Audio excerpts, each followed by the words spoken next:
الحمد لله رب العالمين والصلاة والسلام على سيد المرسلين وعلى آله وصحبه أجمعين. مولانا الیاس صاحب رحمۃ اللہ علیہ، اللہ ان کو کری کر رحمت کرے، ایک مسنون دعا مانگنے کا اہتمام کرو کہ یہ کام جو ہے وہ اللہ کی مدد سے چلے گا، اس کے کوئی باہر کے عوامل یا اسباب نہیں ہے. وَمَا النَّصْرُ إِلَّا مِنْ عِنْدِ اللَّهِ، کوئی مدد نہیں ہوگی سوائے اللہ کی مدد. نبیوں کے دشمن تو ہوتے تھے، ہاں، ہر وقت جناتوں میں سے انسانوں میں سے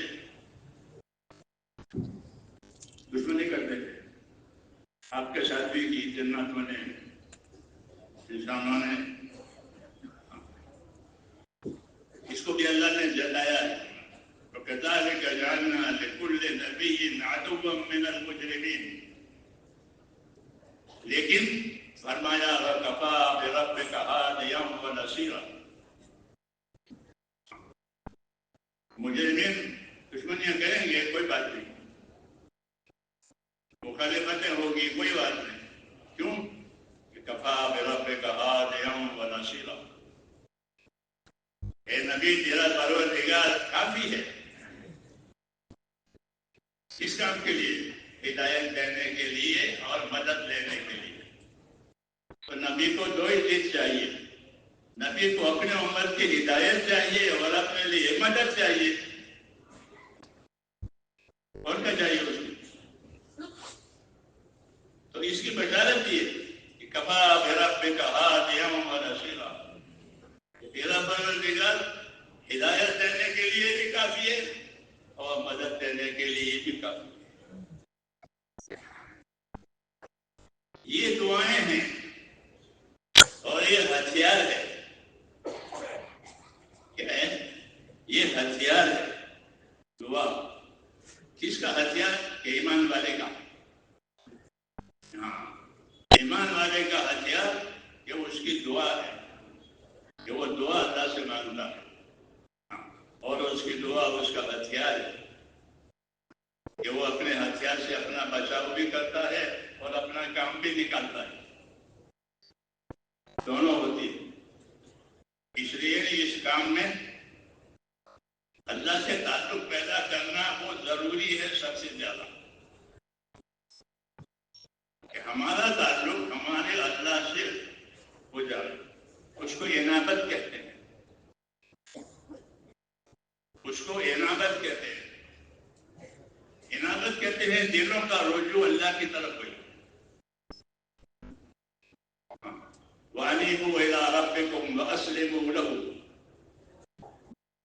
کہ اپنے پروردگار کی طرف انابت کرو، دلوں کا رجوع اللہ کی طرف کرو. یہ اندر ہے. وَأَسْلِمُوا لَهُ، اور اوپر سے مسلم بھی رہو اسلام کے لباس میں، اور اندر سے انابت کے ساتھ. یہ چیزیں ہماری ہیں، یہ چیزیں ہماری ہیں. نقل و حرکت جو ہے وہ تو ابتدائی ہے، وہ کوئی آخری نہیں ہے. فرماتے تھے کہ کافروں کی نقل و حرکت یہ تو ہمارے کام کی ابتدا ہے. ابتدا ہے، ابتدا تو ہونی چاہیے ورنہ انتہا کیسے ہوگی. اصل یہ ہے کہ دلوں کا رجوع اللہ تعالیٰ کی طرف ہو جائے اور اوپر کی زندگی میں اتباع آ جائے. دعوت کی اصل غرض یہی ہے. جو مولانا الیاس صاحب کو جو طریقہ کار دیا گیا ہے وہ طریقہ کار اتباع کے لیے دیا گیا ہے. ان کی رسالات پڑھو گے تو آپ کو یہ چیز اندر سے ملے گی، لیکن ہمارے ساتھی پڑھتے ہوتے ہیں.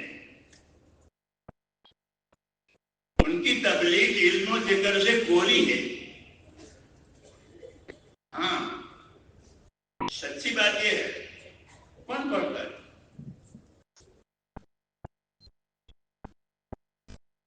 حضرت رحمۃ رحمۃ اللہ علیہ نے 3 حصے میں حیات شاہ والی اور فرماتے کہ امت سے جو کچھ کہنا کرانا ہے وہ اس میں ہے.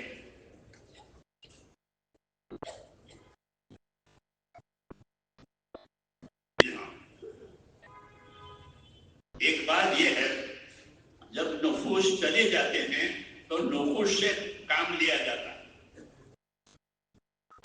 سمجھیں گے بات؟ جب ہستیاں چلی جائے تو پھر انہوں نے جو نفوس چھوڑے ہیں اس سے کام لیا جائے گا. جیسے امام بخاری رحمۃ اللہ علیہ تو چلے گئے اپنی امت قول پہ لے کر, ان کے نفوس باقی ہیں کہ انہوں نے ایک چیز چھوڑی ہے تو لوگ اس کو رہ لے رہے. تو یہی صحیح طریقہ ہے, یہی صحیح طریقہ ہے کہ نفوس جب چلے جائیں تو انہوں نے کیا نفوس چھوڑے. اگر اس نفوس سے یہ بے خبر ہے تو کچھ بھی نہیں ہے.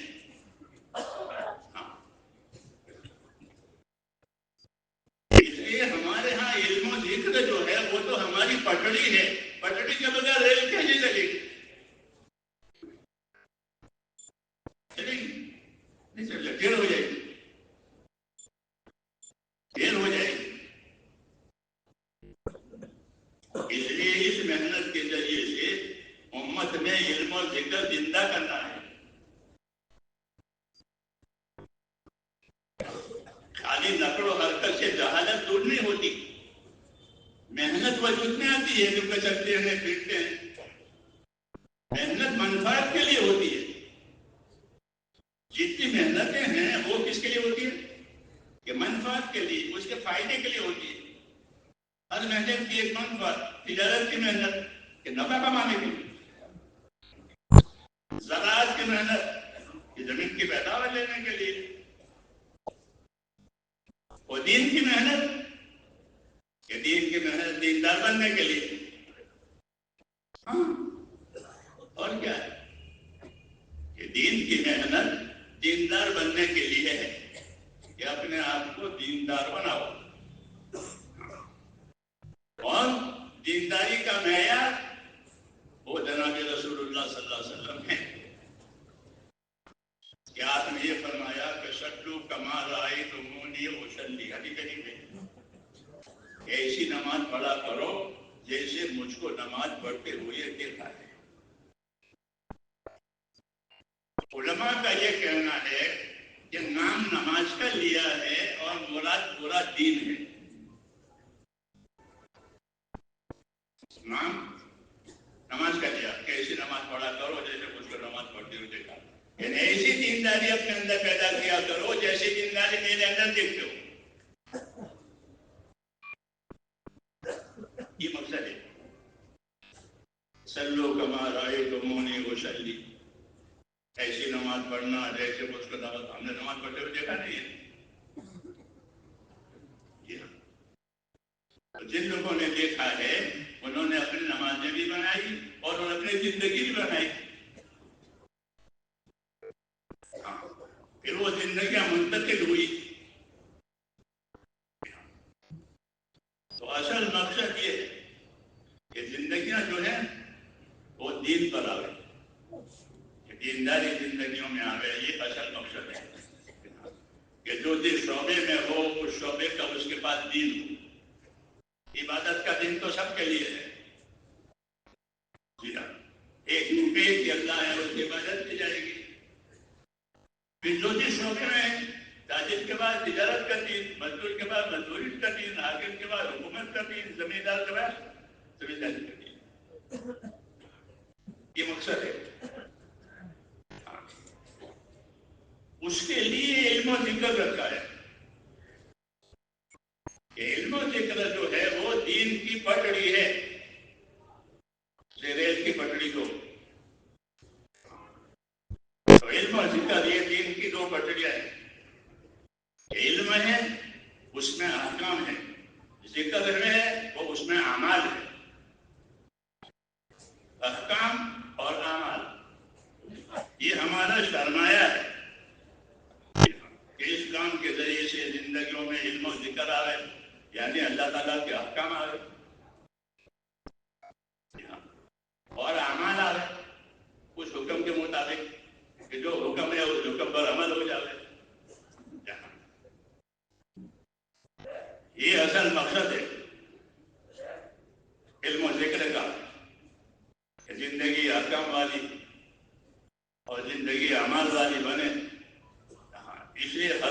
تھی امت کو علم و ذکر کے ساتھ، تاکہ علم و ذکر حرکت کرے.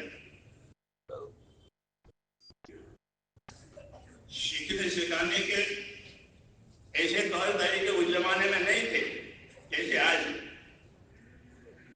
تو پھر کس طرح سیکھا جائے کہ صحبتوں سے سیکھا جائے، ایک کتابوں سے سیکھا جائے، ایک صحبتوں سے سیکھا جائے.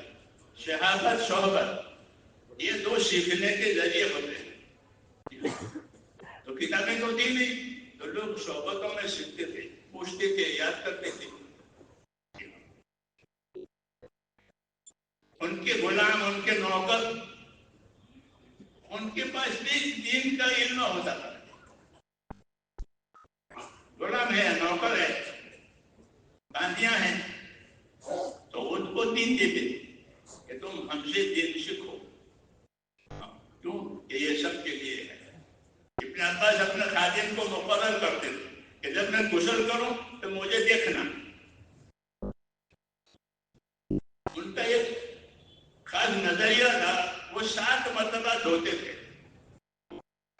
عام طور پر 3 مرتبہ دھونا سنت ہے، ان کا تفرد ہے. تو کل کو دیکھنا کہ 7 مرتبہ میں نے دھویا نہیں دھویا. یہاں اپنے عمل کی نگرانی کرا رہے ہیں،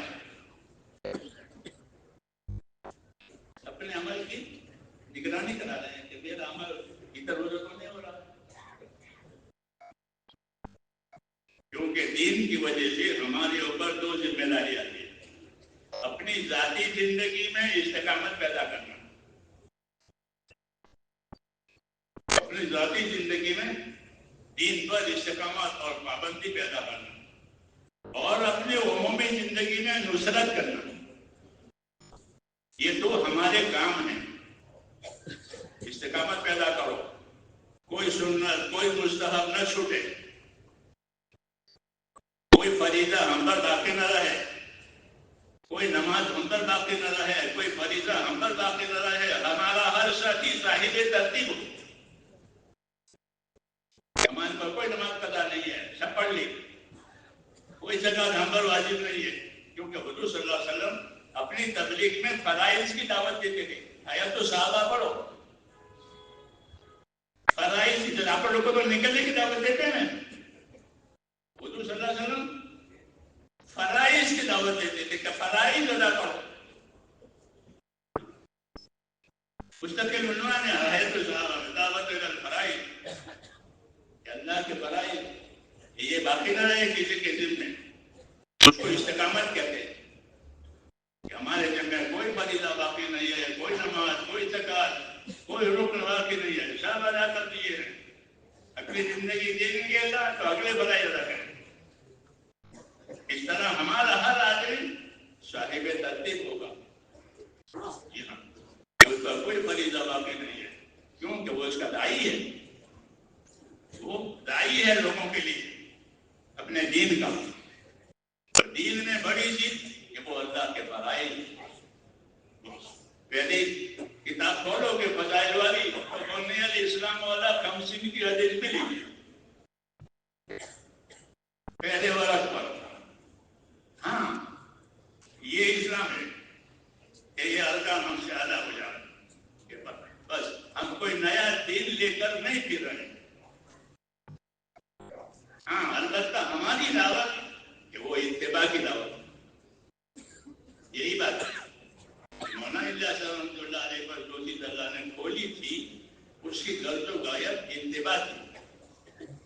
وہ فرماتے بھی یہی کہ میری بات اور میری دعوت جمیع ما جاء بہ النبی صلی اللہ علیہ وسلم، کہ میری چیز جتنی بات اللہ کا نبی لے کر آیا ہے وہ زندگیوں میں آ جائے. اس کی دعوت، اس کی محنت، اس کی تعلیم. کیوں؟ اس لیے نقل و حرکت جو ہے وہ حجاب میں بننی چاہیے. آج کل نقل و حرکت حجاب بن رہی ہے اور علم و ذکر میں کمی ہو رہی ہے. جو اصل پٹڑی ہے وہ چلنے کے لیے اصل پٹڑی علم کے طریقے، یہ اصل ہے، خوشی کو زندگیوں میں لانا ہے، اس کی دعوت دینی ہے۔ اور طریقہ یہ کار یہ ہے کہ فضائل سمجھا کر کے لوگوں کو لاؤ، کیونکہ انبیاء کرام جو ہیں وہ مبشرین اور منذرین بنا کر بھیجے جاتے تھے، مسیطرین نہیں ہوتے تھے وہ کہ لوگوں پر حاوی ہو جائیں، بلکہ وہ بشارتیں سناتے تھے، رغبتیں دلاتے تھے، انجام سے ڈراتے تھے، تاکہ زندگی مقصد پر آوے کوئی طریقہ۔ اس لیے فرماتے تھے کہ ہمارے محنت میں فضائل کا علم جو ہے وہ مقدم ہے، فضائل کا علم مقدم، کہ ہر مسلمان کو اپنے عمل کی فضیلت معلوم ہونی چاہیے۔ جیسے ہر تاجر کوئی چیز بیچتا ہے تو اس کو معلوم ہے کہ میرے یہاں کتنے میں آئی ہے اور میرے یہاں سے کتنے میں جا رہی ہے۔ ایسا کوئی تاجر ہوگا کہ کوئی چیز بیچے اور پتہ نہیں کہ کیا ملا؟ ایسا کوئی نہیں ہوگا۔ تو ہر مسلمان تاجر ہے۔ کل الناس یغدو وبائع نفسه موبقها وموبقها، یہ فرمایا کہ ہر آدمی صبح شام کرتا ہے اور وہ تاجر ہے۔ کس چیز کا تاجر ہے؟ اپنی صلاحیت کا، کہ وہ اپنی صلاحیت لگائے گا دنیا میں، جیسا تاجر مال لگاتا ہے۔ تاجر اپنی تجارت پر مال لگاتا ہے اور نفع لیتا ہے۔ تو ہر آدمی تاجر ہے دنیا میں، کہ وہ دنیا میں اپنی صلاحیت کو لگائے گا، چاہے کہنا چاہے اس کی صلاحیت لگے گی۔ اب اس صلاحیت میں کچھ کھوٹ کھائیں گے اور کچھ نفع کمائیں گے، جیسے دکانوں میں ہوتا ہے، کسی کو کھوٹ آئی کسی کو نفع۔ تو اس لیے دیکھنا یہ ہے میرے بھائیوں کہ ہماری صلاحیت کہاں لگ رہی ہے، ہماری صلاحیت کہاں لگ رہی ہے۔ تو امام غزالی رحمۃ اللہ علیہ فرماتے ہیں کہ علم و ایمان بڑی چیز ہے، علم و ایمان یہ بڑی چیز ہے، کہ ایمان سب سے بڑی چیز ہے، اس کے بغیر تو آدمی اللہ کا منکر ہے۔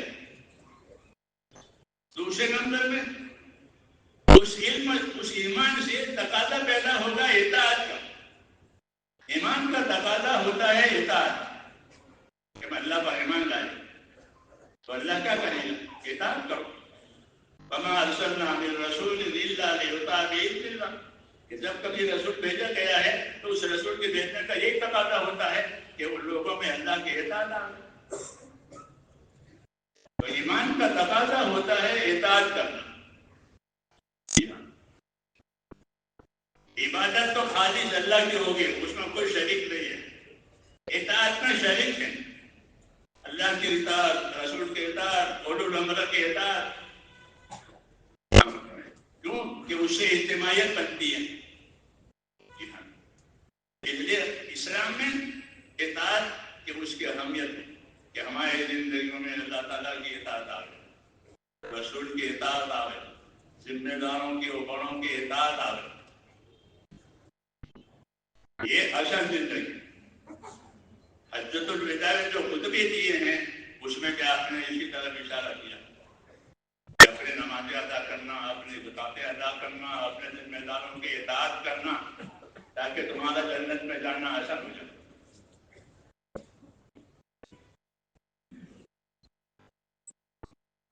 اس لیے اس کام کی اصلی غرض کہ زندگیاں اطاعت والی بن جائے اور زندگیوں میں اللہ تعالیٰ کے احکامات اور اس کے پورا کرنے کے جو جو طریقے ہیں وہ ہماری زندگیوں میں ابھی کتابوں میں تو ہے، جیسے دوائیوں کے اسٹاک میں ہے، لیکن وہ اندر جانی چاہیے۔ آنکھ کی دوا آنکھ میں، پیٹ کی دوا پیٹ میں، تو فائدہ ہوگا، نہیں تو دوا سے کیا فائدہ۔ ایسے ہی جو باتیں ہیں کہ وہ زندگیوں میں آنی چاہیے۔ خوشی کی دعوت ہے کہ زندگیوں میں دین آئے، جو جس شعبے میں ہے اس شعبے کا دین، جو جس حالت میں ہے اس حالت کا دین. کہتے ہیں آدمی کی 4 حالتیں ہوتی ہے، راحت میں ہوگا، مصیبت میں ہوگا، معصیت میں ہوگا یا اطاعت میں ہوگا. ان 4 سے کوئی خالی نہیں ہے. یا تو راحت میں ہوگا یا مصیبت میں ہوگا، یا اللہ کی اطاعت میں ہوگا یا اللہ کے نافرمانی میں ہوگا. اس سے کوئی خالی نہیں ملے گا. تو جو جس حال میں ہو اس حال کا دین تلاش کرے، یہ اس کی ذمہ داری ہے. کہ راحت میں ہے تو راحت کا دین استعمال کرو، راحت کا دین لو. مصیبت میں ہے تو مصیبت کا دین لے لو. معصیت اور گناہ میں ہے تو معصیت اور گناہ کا دین توبہ ہے، یہ توبہ کرے. جی ہاں، تو جو جس حال میں ہے اس حال کا دین اس کے ذمہ ہے. یہ مطلب ہے اس کام کا. جو جس حال میں ہے اس حال کا دین، یہی مطلب علم و ذکر کا ہے کہ اس کا علم ہو کہ میں کس حال میں ہوں، اس حال میں کیا دین ہے. پھر کوئی کسی حالت میں بھی بے دین نہیں ہوگا. جی ہاں، کسی حال میں بے دین نہیں ہوگا. اس لیے اصل مقصود محنت کا جو ہے وہ تو زندگیوں میں دین کا آنا اور لانا. باقی طریقہ یہ کار ہے وہ مطلوب ہے، لیکن طریقہ کار بدلتا رہتا ہے. اصل مقصد اپنے آپ کو دیندار بنانا یہ نہیں بدلے گا، یہ نہیں بدلے گا. ہاں، بلکہ اس پر باقی اور قائم رہنا پڑے گا، نبی کو بھی اور امت کو بھی. فاستقم کما امرت ومن تاب معک. جو باتیں آپ کو امر کے ذریعے سے، حکم کے ذریعے سے ہے نبی پہنچی ہیں، آپ اس کے پابند رہیں. ایک دوسرا، آپ پر جو ایمان لائے ہیں وہ بھی اس کے پابند رہیں. یہ حکم ہے کہ اپنے دین کا اپنے آپ کو نبی بھی پابند بناوے، امت بھی پابند بناوے. تو پہلی شرط یہ ہے کہ صحیح دین جس کے پاس ہو اور پھر اپنے آپ کو اس کا پابند کرے.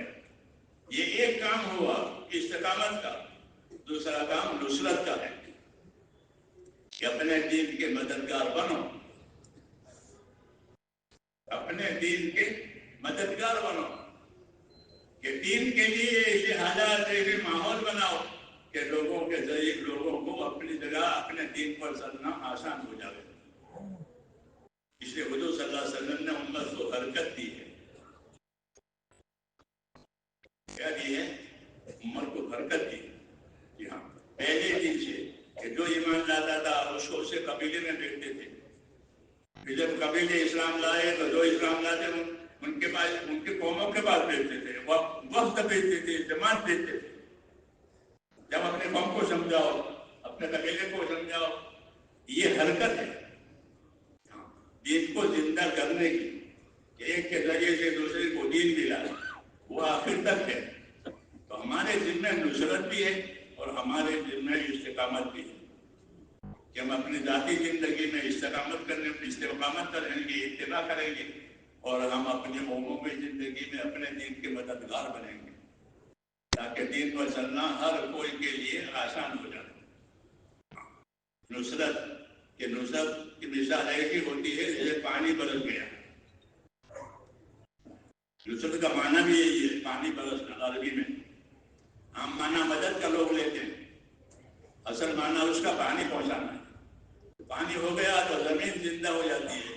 زعفران کی زمین زعفران اگائے گی، جو کی زمین جو اگائے گی، جگہ پانی برس گیا. تو جب نصرت قائم ہوگی تو لوگوں کی صلاحیتیں دین قبول کرے گی، لوگوں کی صلاحیتوں میں دین آئے گا. اس لیے امت کے ذمہ نصرت کرنا ضروری قرار دیا ہے کہ اپنے دین کے مددگار بنو، کہ دین کو سیکھو، دین کو سکھاؤ. دین کے سیکھنے سکھانے کے لیے نقل و حرکت بھی کرو کہ نقل و حرکت میں تمہارے اندر اجتماعیت پیدا ہوگی اور دوسروں کے لیے یہ ہوگا کہ ان کو دین پہنچے گا. نقل و حرکت کے ذریعے سے اجتماعیت پیدا ہوتی ہے. دیکھو کتنے علاقے کے لوگ جمع ہو گئے. جی ہاں، اور کتنے ملکوں کے لوگ جمع ہو جاتے ہیں. نقل و حرکت سے اجتماعیت پیدا ہوتی ہے اور اجتماعیت کے ذریعے سب کو ایک ہی چیز ملے گی جو حضور صلی اللہ علیہ وسلم لے کر آئے ہیں. یہ کام ہے.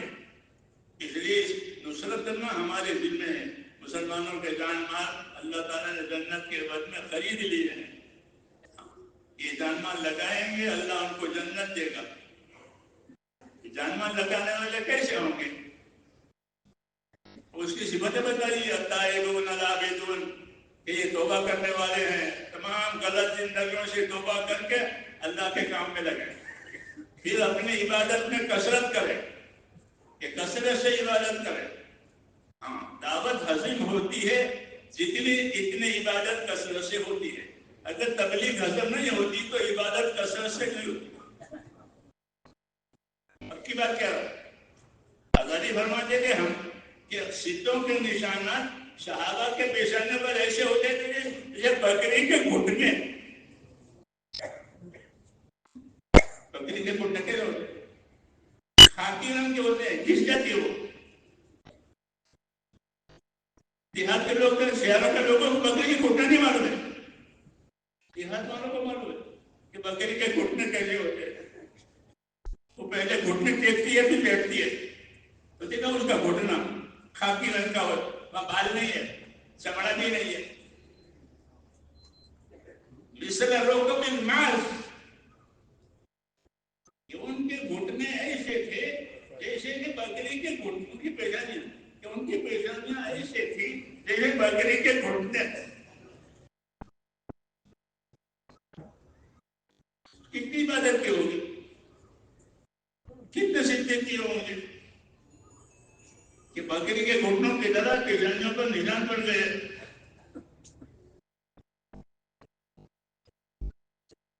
جی ہاں، اس لیے حیات صحابہ دکھائی ہے ہم کو کام کرنے والوں کو کہ حیات صحابہ دیکھو. ہاں، تو ایک نمونہ، ایک نقش سامنے آئے گا. ہوتا یہ کہہ رہے کہ بکری کے گھٹنوں کی طرح ان کے پیشانیاں ہیں. مسٹر ڈاکٹر کے میدان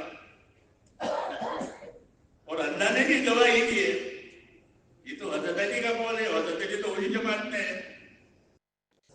تراہم رکعا سجدا یبتغون فضلا من اللہ ورضوانا. تم صحابہ کو دیکھو گے تو رکوع کرنے والوں میں پاؤ گے، سجدہ کرنے والوں میں پاؤ گے. یہ دعوت ہضم ہوتی ہے تو عبادت کثرت سے ہوتی ہے، اور دعوت کی محنت ہضم نہیں ہوتی تو عبادت سرسری ہوتی ہے. باقی دوسرے کام. ہاں، یہ امتیازی بات ہے. پہلے طبقے کو دیکھا جائے گا تو سب کام کے لیے کہ پہلا طبقہ کیسا تھا. پہلے طبقہ ایسا تھا تراہم رکعا سجدا. اللہ نے گارنٹی دی ہے کہ تم ان کو دیکھو گے اصحاب محمد کو تو رکوع سجدوں میں پاؤ گے. یہ باتیں کیوں کہی گئی ہے؟ یہ باتیں اس لیے کہی گئی ہے کہ یہ کام صرف سنت فرت کا نہیں ہے. جہاں تمام فرقے ان کے پاس جگہ فرت ہے. ہاں، باطل کے جتنے فرقے ہیں ان کے پاس جگہ فرت ہے. لا يغرنك تقلب الذين كفروا في البلاد. وہ بھی شہروں میں جاتے ہیں، وہ بھی ملکوں میں جاتے ہیں. جی ہاں، خالی تم نہیں جاتے ملکوں میں، وہ بھی جاتے ہیں. اللہ کہہ رہے ہیں ہاں ملکوں کا سبب ہے، وہ بھی تقلب فی البلاد کرتے ہیں. تو یہ کوئی امتیازی بات نہیں ہے. جی ہاں، یہ تو ان میں بھی ہے، ان میں بھی ہے، لیکن تمہاری بات دوسری ہے. کہ تمہاری بات کیا ہے؟ تمہاری بات یہ ہے کہ تمہاری بات میں اللہ کا حکم ہے اور نبی کا طریقہ ہے، اور نیتوں میں اخلاص ہے. نیتوں میں اخلاص ہے، عمل میں اتباع ہے. یہ امتیاز ہے. ہاں، اسی کو عام کرنے کے لیے نقل و حرکت دی ہے. ایک چیز عام ہو جائے، ہماری زندگی اتباع پر آ جائے. انفرادی زندگی اتباع والی، اجتماعی زندگی نصرت والی. یہ ہمارا طریقہ کار ہے. اور اس کو صحیح کرنے کے لیے علم و ذکر کیا گیا. تیسرا نمبر وہ تصویر کا نمبر ہے، تکمیل کا نمبر ہے. چیز صحیح نہیں ہوگی، تکمیل بھی نہیں ہوگی. ماحول کے اثر سے کام ہوگا. اس لیے ہم ماحول کے اثر سے نہیں کام کریں گے. ہم تو جو حقیقت ہم کو دی گئی ہے اس پر چلیں گے. اور وہ علم و ذکر دیا گیا امت کو کہ علم دے کر جہالت سے بچایا ہے، ذکر دے کر غفلت سے بچایا ہے. کہ جاہل ہونا، غافل ہونا یہ کافر کی صفت ہے. کافر جاہل بھی ہوتا ہے، کافر بھی ہوتا ہے. ایمان والا ایسا نہیں ہوتا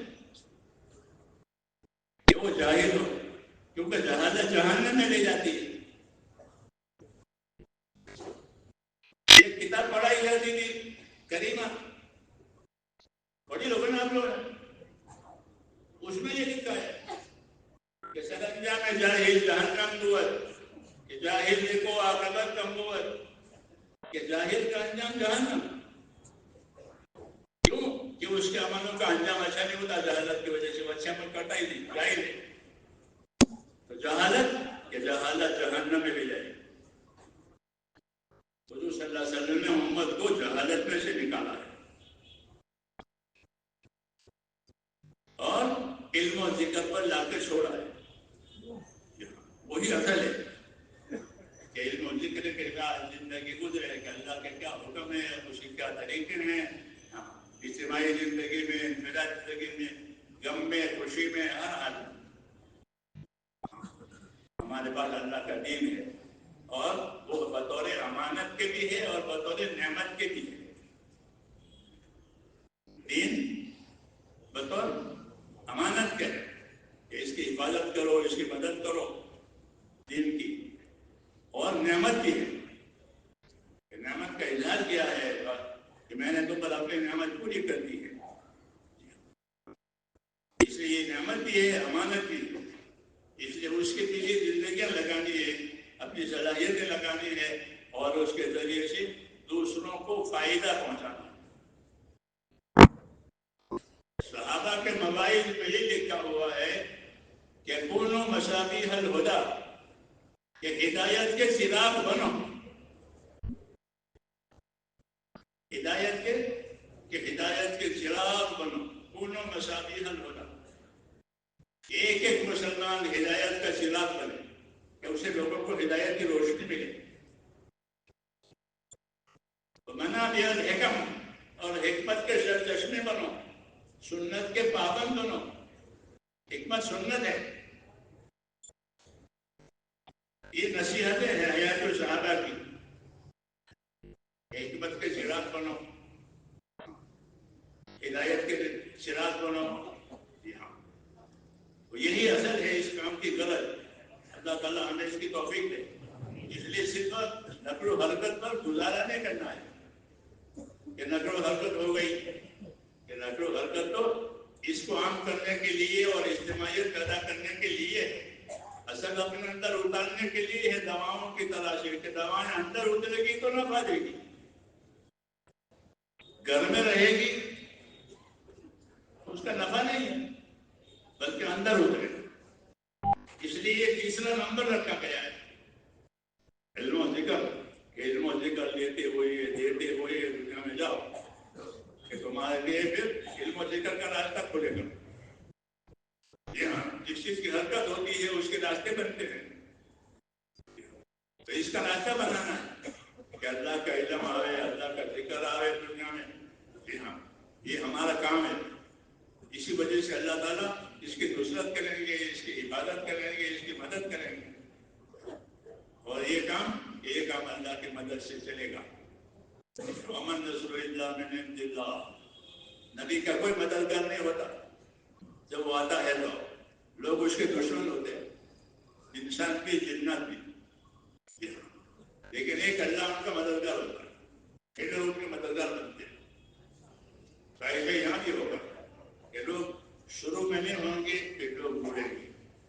لیکن اصل یہ ہے کہ لوگ بھی جوڑیں اور ساتھ ساتھ جس کام کے لیے جوڑے وہ ان کی زندگیوں میں آ رہے. جس کو دعوت کہتے ہیں کہ دعوت کے ذریعے یہ ترغیب ہوتی ہے اور پھر ترغیب کے ذریعے سے اس کا اتباع ہوتا ہے. تو زندگیوں میں اتباع ہے. ایک مقام اللہ نے انفرادیت کو جانچنے کے لیے بنایا ہے.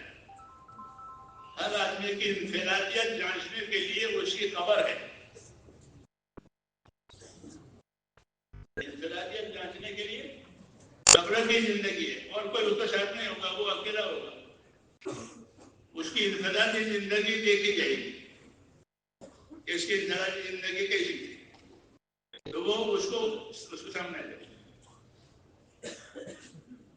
اور ایک میدان حشر کا ہوگا, وہ اجتماعی ہے. یوم تبلی السرائر, آج ساری پوشیدہ چیزیں کھل جائیں گی. تو یہ دو میدان رکھے ہیں, ایک میدان قبر کا ہے, ایک میدان حشر کا ہے. قبر میں تو اس کی انفرادی زندگی دکھائی جائے گی, اور حشر میں کہ اس کی اجتماعی زندگی دکھائی جائے گی. اس طرح کام اللہ تعالیٰ پورا کریں گے. یہ ہم کو یہ بات سمجھائی گئی ہے. اسی کو سامنے رکھ کر کے اپنی اپنی زندگیوں کو, اپنی اپنی صلاحیتوں کو حق پر لگانا ہے. صلاحیت امانت ہے, ضائع نہ ہو جائے. جی ہاں, اپنی صلاحیتوں کو حق پر لگانا. یہ نبیوں کی دعوت کا مقصد ہوتا ہے تاکہ اللہ کی اطاعت زمین پر زندہ ہو جائے. اطاعت وجود میں آنے سے رحمتیں ہوگی, اطاعت وجود میں آنے سے ہدایتیں ہوگی. یہ دونوں فائدے اطاعت کے کہ جتنی اطاعت قائم ہوگی, جتنی ہدایت آئے گی, جتنی اطاعت قائم ہوگی, اتنی رحمت آئے گی. اور ہم ان دونوں کے محتاج ہیں. اس لیے اللہ سے دعائیں بھی مانگنی ہے. اپنی کوششوں پر اطمینان نہیں کرنا ہے, بلکہ اللہ سے دعائیں مانگنی ہے. کسب کرنے والا تو اللہ ہے. دلوں کا مالک اللہ ہے, حالات کا مالک بھی اللہ ہے. اس لیے اللہ سے دعائیں بھی مانگتے ہیں. اس لیے ہمارے کام میں اللہ کی طرف التجا اور دعا بھی ہے, اور اپنی ذمہ داری پورا کرنے کی ہدایت بھی. اللہ تعالیٰ مجھ کو راہ نصیب فرمائے.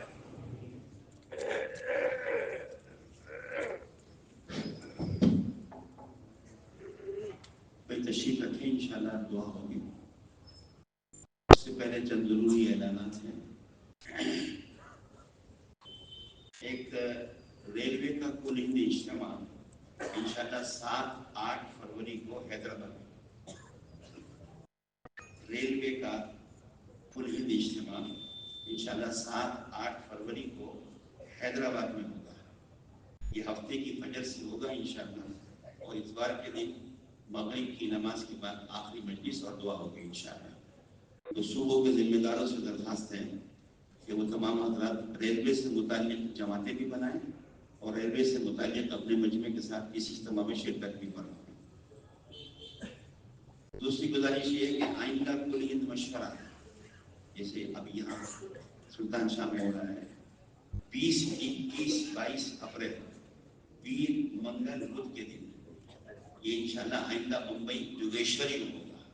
ممبئی جوگیشوری میں ہوگا, اور پیر کے دن یعنی 20 تاریخ کو ظہر میں ہی کارگزاری شروع ہو جائے گی, اور 22 تاریخ کو ظہر سے پہلے کی مجلس میں جیسے آج ہم دعا ہو رہی ہے انشاءاللہ دعا ہوگی.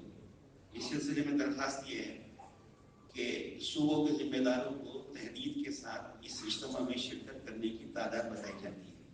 جیسے یہاں بھی سلطان شاہ میں تقریباً 2000 افراد کو بتایا گیا تھا, مختلف صوبوں کو تعداد دی گئی تھی, لیکن اللہ پاک آپ حضرات کی آمد کو قبول فرمائے. مجمع 4000 سے بھی اوپر ہو گیا. تو یہاں تو مسجد میں اس مجمع کا تحمل, لیکن جوگیشوری جہاں پر آئندہ ہوگا اس میں زیادہ مجمع کا تحمل نہیں. اس لیے صوبوں کے ذمہ داروں سے درخواست ہے, گزارش ہے کہ آپ حضرات کا آنا تو مبارک ہے, لیکن جو تعداد بتائی جا رہی ہے, بتائی جائے گی انشاءاللہ, اس کی رعایت فرمائیں. تو اگر تعداد جتنی بتائی گئی ہے اس اعتبار سے آئیں گے تو ٹھہرنے میں, اعمال کرنے میں اور انتظام میں بھی انشاءاللہ سہولت ہوگی. تو گزارش یہ ہے, درخواست یہ ہے کہ صوبوں کے مشورے سے جو حضرات طے ہوں, جو تعداد طے ہو, وہی آئندہ مشورے میں جو 20, 21, 22 کو جوگیشوری ممبئی میں ہوگا اس میں تشریف لائیں. بھائی کر لیں گے اس کی فکر انشاءاللہ. اب جن حضرات کا دعا کے بعد سفر ہے ان سے درخواست ہے جہاں پر کھانے کا انتظام ہے اپنے سفر کا گوشہ بھی ساتھ لے کر تشریف لے جائیں. اللہ تعالیٰ ہم سب کو اپنے کرم سے قبول فرمائے.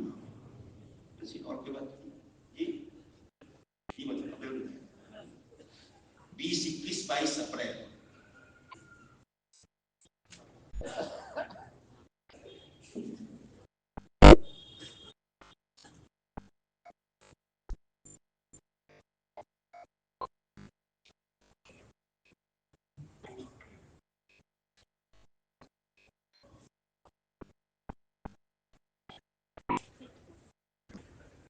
دعاؤں کے ذریعے سے اللہ سے کام کرانا یہ نبیوں کا طریقہ ہے کہ دعا مانگ کر اللہ سے کام کراؤ. بارش برسی ہے تو دعا مانگ کر اللہ سے بارش برسواؤ. وہ ہم کو ملا ہے کہ اپنی دعائیں مانگ کر اپنا کام اللہ سے کراؤ. یہ بڑا انعام ہے کہ تم مانگو اللہ نے دینے کا وعدہ کیا ہے, دعا مانگو قبول کرنے کا وعدہ ہو گیا ہے. اس لیے دعا خالی اجتماعی نہیں ہوتی, یہ تو تعلیم کے لیے ہے. جمع ہو کر دعا کرتے ہو اکیلے بھی مانگو. تو اجتماعی دعا تو تعلیم دینے کے لیے ہے, اصل تو انفرادی دعا ہے کیونکہ ہر ایک کی حاجت الگ الگ ہے, ہر ایک کی تکلیف الگ الگ ہے. اس لیے ایک آدمی دعا والا بنے, مسلمان ہے وہ دعا والا بنے, اس کی دعا قبول ہوتی ہے. یہ نہ سمجھے کہ ہماری دعا قبول نہیں ہوتی, کسی کی دعا مسلمان کی رد ہوتی نہیں, چاہے گنہگار ہو. تو اس لیے دعا کوئی متقی پرہیزگاروں پر نہیں ہے, بلکہ دعا یہ تو اللہ کا انعام ہے مسلمانوں کے لیے کہ تمہاری کوئی بات ہو تو مجھ سے کہو, میں قبول کروں گا. ادعونی استجب لکم, اس لیے اپنے آپ کو دعا مانگنے کا عادی بنا ہے, دعا میں جی لگانا ہے, تنہائیاں صحیح کرنی ہے. تنہائیاں صحیح نہیں ہے, ہماری تنہائیاں صحیح نہیں ہے. اپنے تنہائیوں کو صحیح کرنا ہے, پھر ہوگی دعا کی تاثیر. کہ تنہائیوں میں کیا کرتے ہو؟ جی ہاں, اپنی تنہائیاں صحیح کرو, اپنی انفرادی زندگی صحیح کرو, یہ ہم کو حکم ہے. فَلْتَنْظُرْ نَفْسٌ مَّا قَدَّمَتْ لِغَدٍ, ہر آدمی سوچا کرے کہ میں نے آنے والی کل کے لیے کیا تیاری کی ہے. انفرادی بات ہے کہ ہر آدمی سوچا کرے کہ میں نے آنے والی کل کے لیے, موت کے لیے کیا تیاری کی ہے. یہ رجحان دلایا ہے, اس کے لیے دعائیں مانگنی. جی ہاں, ہم کو دعائیں بھی سکھائیے. حضور صلی اللہ علیہ وسلم نے یہ دعا مانگو, یہ دعا مانگو, اس دعا سے ہو جائے گا. یہ تو پورا کام مدرسہ ہے چلتا پھرتا. مانگو دعا اللہ تعالیٰ سے.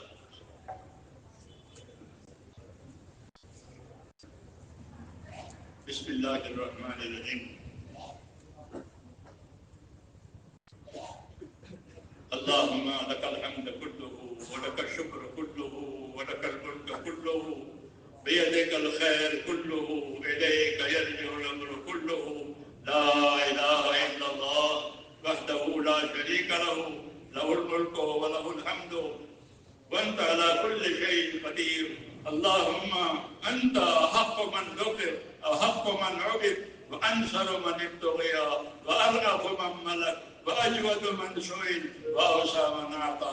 اللهم أنت الملك لا شريك لك, والفرد لا ند لك, كل شيء هالك إلا وجهك, لن تطاع إلا بإذنك, ولن تصى إلا بعلمك, تطاع وتشكر وتعصى وتغفر. أقرب شهيد وأدنى حفيد, حلفت دون النفوس, وأخذت بالنواسي, وكتبت الآثار, نشفت الآجال. القلوب لك مفضية, والسر عندك علانية. الحلال ما أحللت, والحرام ما حرمت, والدين ما شرعت, والأمر ما قضيت, والخلق خلق, والعبد عبد, وأنت الله الرؤوف الرحيم. الخلق خلق, والعبد عبد, وأنت الله الرؤوف الرحيم. الخلق خلق, والعبد عبد, وأنت الله الرؤوف الرحيم. اللهم صل على سيدنا محمد وعلى آل سيدنا محمد كما صليت على إبراهيم وعلى آل إبراهيم إنك حميد مجيد. اللهم بارك على سيدنا محمد وعلى آل سيدنا محمد كما باركت على إبراهيم وعلى آل إبراهيم إنك حميد مجيد. اللهم اجعلنا نبينا محمدا صلى الله عليه وسلم بما هو أهله، واجعل الأنبياء كلهم خيرا، وسلام على المرسلين والحمد لله رب العالمين. ربنا إننا آمنا فاغفر لنا ذنوبنا وقنا عذاب النار. ربنا إننا آمنا فاغفر لنا ذنوبنا وقنا عذاب النار. ربنا إننا آمنا فاغفر لنا ذنوبنا وقنا عذاب النار. اللهم اغفر لي ولوالدي واغفر يا رب لجميع المؤمنين والمؤمنات والمسلمين والمسلمات والأحياء منهم والأموات ولإخواننا الذين سبقونا بالإيمان ولا تجعل في قلوبنا غلا للذين آمنوا ربنا إنك رؤوف رحيم. اللهم اشرح صدورنا للإسلام. اللهم حبب إلينا الإيمان وزينه في قلوبنا وكره إلينا الكفر والفسوق والعصيان. اللهم اجعلنا من الراشدين. توفنا مسلمين والحقنا بالصالحين غير خزايا ولا ندامى ولا مفتونين. يا مقلب القلوب ثبت قلوبنا على دينك. يا مصرف القلوب ثبت قلوبنا على طاعتك. ربنا لا تزغ قلوبنا بعد إذ هديتنا وهب لنا من لدنك رحمة إنك أنت الوهاب. ربنا إن قلوبنا ونواسينا وجوارحنا بيدك لم تملكنا منها شيئا، فإذا فعلت ذلك بنا فكن أنت ولينا واهدنا إلى سواء السبيل. اللهم كن أنت ولينا واهدنا إلى سواء السبيل. اللهم كن أنت ولينا واهدنا إلى سواء السبيل. اللهم آت نفوسنا تقواها وزكها أنت خير من زكاها أنت وليها ومولاها. ربنا آتنا في الدنيا حسنة وفي الآخرة حسنة وقنا عذاب النار.